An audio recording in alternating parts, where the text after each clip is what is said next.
આજે હું ઘણો આનંદ અનુભવું છું કે આજના પ્રસંગમાં આપણો આટલો મોટો સમાજ એકત્ર થયો છે એ બહુ મોટી વસ્તુ છે. ઘણું મોટું ઉમદા કાર્ય આપણું સમર્પણ સમાજ સેવા ટ્રસ્ટ કરી રહ્યું છે.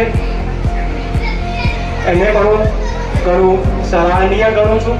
અને આજનો જે કાર્યક્રમ બાળકો માટે કરવામાં આવી રહ્યો છે એ કાર્યક્રમમાં બાળકોને ચોપડા વિતરણ, બુક વિતરણ, બેગ વિતરણ ઘણું ઉમદા કામ છે. અને બાળકો જો ભણશે, સારું ભણશે તો આગળ સમાજનો વિકાસ થશે. ભણ્યા વગર વિકાસ નથી. ભણવું ઘણું જરૂરી છે. એજ્યુકેશન જરૂરી છે. થોડું કઠિન છે પરંતુ એનું ફળ ઘણું મીઠું છે. અને વડોદરા એવું શહેર છે કે શિક્ષણના કામમાં ક્યારેય પણ પાછું પડતું નથી. એનું ઉદાહરણ કેટલાક એક સંકુલ બની રહ્યું છે. એમાં પણ વડોદરામાં સૌથી વધુમાં વધુ દાન આવેલું છે. તો આજના જે દાનવીરો છે, જે સહયોગ રાશિ આપનાર છે, એ તમામનો પણ હું આભાર માનું છું. અને ખરેખર આ રીતના આગળ વધતા રહેજો. કમિટી મેમ્બરમાં તો બધા યંગ જનરેશન છે જે અમારા પછીનું કામ આગળ દબાવી રહ્યા છે. ભરતભાઈ, રાજેન્દ્રભાઈ અને એમની ટીમ ખૂબ જ ઉત્સાહિત છે. આવો જ ઉત્સાહ જાળવી રાખશો અને જ્યાં જ્યાં અમારી જરૂર પડે, મદદની જરૂર પડે, ગાઈડન્સ જોઈએ, અમે હંમેશા તૈયાર છે. ખૂબ ખૂબ આભાર. અત્યારે અમને ત્યાં મોકો મળ્યો છે બાળકોને એમના દર્શન કરવાનો. કે આ અમારું નવું જનરેશન છે જોઈને ખરેખર આનંદ થાય છે. તમામ બાળકોને ફરીથી ખૂબ ખૂબ શુભેચ્છા અને ધન્યવાદ. કમિટી મેમ્બરને પણ ખૂબ ખૂબ ધન્યવાદ. જે આગળના વડીલો કરતા આવે છે એને આ યંગ જનરેશન ખરેખર ખૂબ સારી રીતે આગળ વધારી રહ્યું છે. એ આનંદની વાત છે. અને બાળકોને પ્રોત્સાહિત કરવા એ પણ એટલું જ અગત્યનું કામ છે.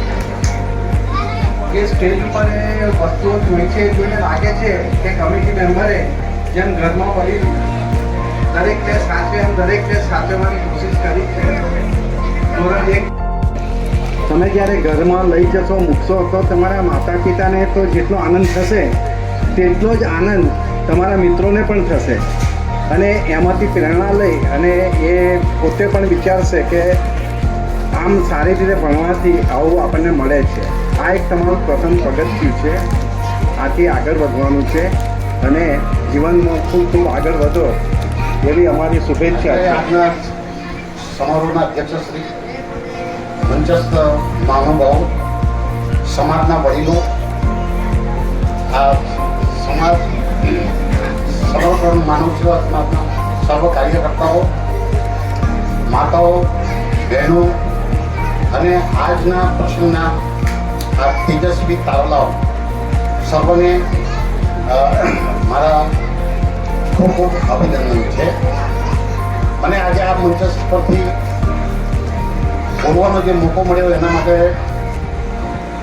હું ખૂબ જ આનંદ અનુભવું છું કે આ જે ટ્રસ્ટ છે એ સમાજના માટે ખૂબ જ કે આપણને ગમે તે પ્રકારની ઇમરજન્સી આવી શકે છે.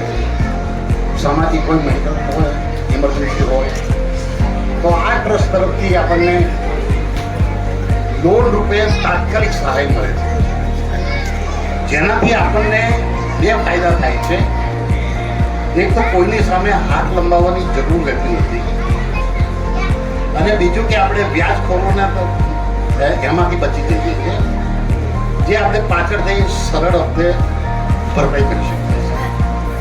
બીજી જે પ્રશાસનીય કામગીરી છે એ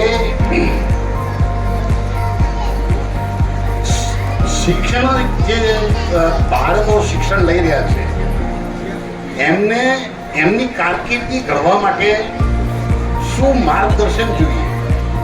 કારણ કે આપણા સમાજમાં આગળ એવી ઘણી બધી ટેલેન્ટો મુરઝાઈ ગઈ કે જેમને યોગ્ય સમયે યોગ્ય માર્ગદર્શન નહીં મળવાથી કઈ કારકિર્દી પસંદ કરવી એ ખબર ના પડી અને જ્યારે ખબર પડી ત્યારે ખૂબ મોડું થઈ ગયું. તો એવા સમયે એ સાચી કારકિર્દીને પસંદ કરી શક્યા નહોતા, જેનું માર્ગદર્શન આ ટ્રસ્ટ દ્વારા આપવામાં આવે છે.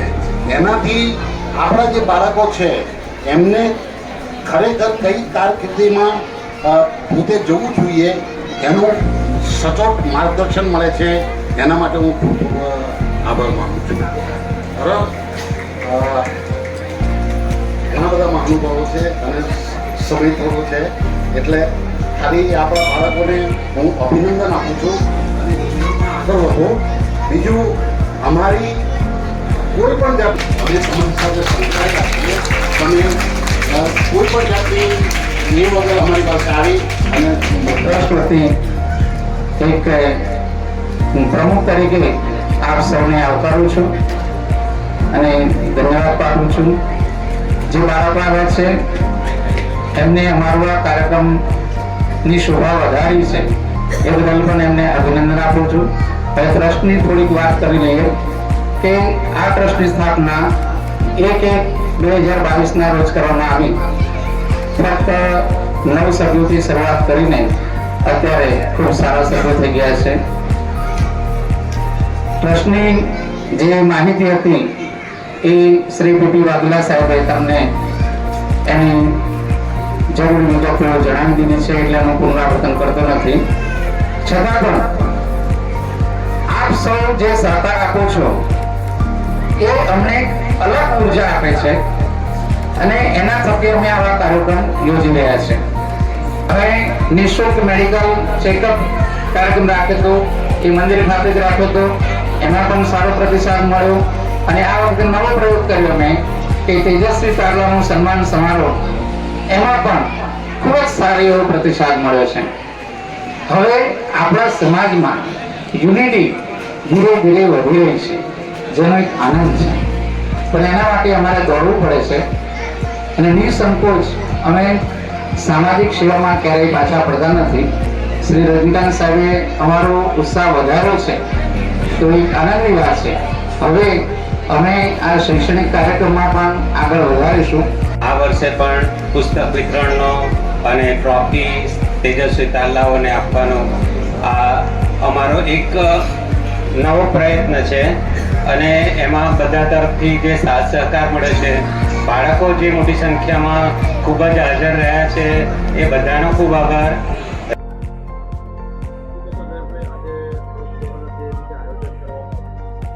આજે સમર્પણ માનવ સેવા સમાજ ટ્રસ્ટ દ્વારા 66 ગામ સમાજના વડોદરા શહેરમાં રહેતા પરિવારજનોના તમામ બાળકોને ધોરણ 1 થી 12ના વિદ્યાર્થીઓને ચોપડા વિતરણ, ટ્રોફી વિતરણ, સન્માનપત્ર એનાયત કરી અને સન્માન કરવામાં આવ્યું.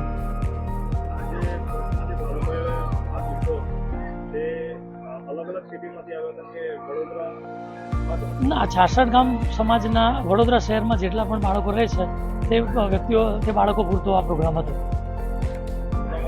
જયેશભાઈ પરમાર, ઉપપ્રમુખ, સમર્પણ માનવ સેવા સમાજ ટ્રસ્ટ.